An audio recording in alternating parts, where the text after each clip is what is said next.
confrontation between a police officer and our station manager at the scene of an accident.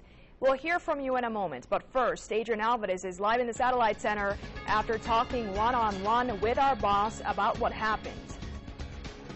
Well, there are two questions that internal affairs investigators will have to answer. First, did Hollis Grizzard Jr., our station manager, violate the law as he was videotaping the accident scene last night? And secondly, did police officer John Chavez go too far? Well, we talked at least to Grizzard today about his experience. I parked just next to your news unit right there, 2 over. KTBC and KTSM station manager Hollis Grizzard walked through yesterday's confrontation with a police officer.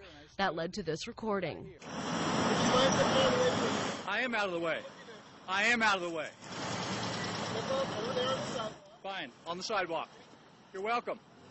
Grizzard says he was standing in this turnoff, but there were no cars turning here.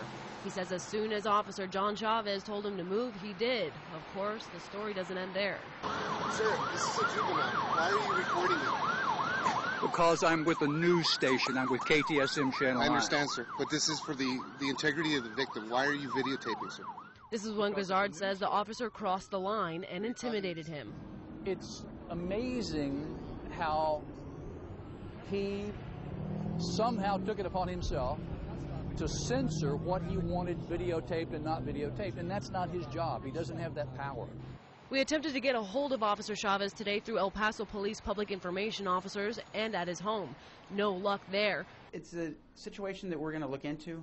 Like you said, Sergeant Mears is here along with the Internal Affairs Director. It's an investigation that is already ongoing, and we are definitely going to look into it and find out what exactly led to this. Police would not further comment today, only to say Officer Chavez is still working out in the field during the investigation. Grizzard says he just wants to make sure other El Pasoans aren't treated the way he was. Not just reporters, not just journalists, but anybody should be able to and has the right to stand in a public place and record, write down, photograph what happens in public and share that with others if they want to. That's one of. Now, apparently, this isn't the first time that Chavez has been accused of overstepping his boundaries. We just received this internal affairs complaint from another El Pasoan, and he alleges that Chavez physically assaulted him. We'll have more on this tonight at 10. Reporting live from the News Channel 9 Satellite Center, Adrian Alvarez, News Channel 9. We wanted to know what you thought of the confrontation between our station manager and the police officer. Here's your sound off. Me as a citizen, I looked at it, and I'm saying there is no story here. He's basically just telling them to move out of the way. There's a traffic accident, and if you're causing any type of attention from traffic due to your cameras there, well, an officer has a right to have you move. Well, it seems like our cops are learning from the cops in Mexico. They're all behaving the same way. Why don't they grow up and act like intelligent beings? Our police department is really rotten. I believe the reporter was just doing his job, and the cop was, I think, going above what he needs to do. That's why this community sometimes is afraid of cops, because they think they're above the law.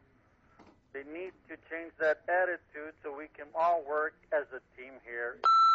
I think it's ridiculous that the El Paso Police Department has nothing better to do than to jump onto one of your employees, regardless if be a manager or a reporter, whatever.